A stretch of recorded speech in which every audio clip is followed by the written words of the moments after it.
One of the most common questions about corporate life insurance is what happens if someone sells their company, but the corporation owns the policy? So, when a company gets sold, the buyer is usually purchasing the shares of that corporation.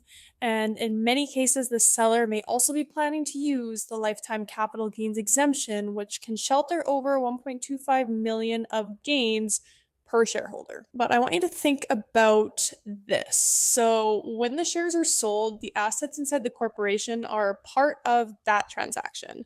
So, that can include things like equipment, contracts, intellectual property, and sometimes even the life insurance policy.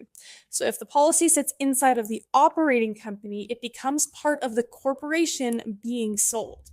And this is why where the policy sits in the corporate structure, it actually matters.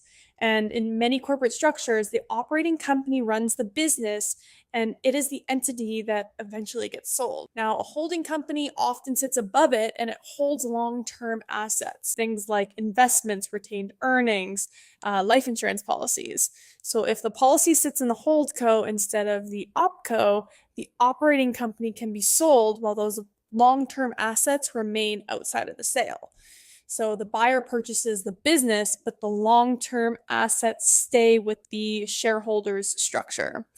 This is why corporate life insurance planning is usually done alongside the corporate structure from the very beginning. And as I said before, I'll say it a million times again, it's so important to work with insurance advisors who understand these structures and accountants who plan around them. As always, if you guys have any questions, comments, or absolutely anything you want to add, feel free to comment down below or send me a DM.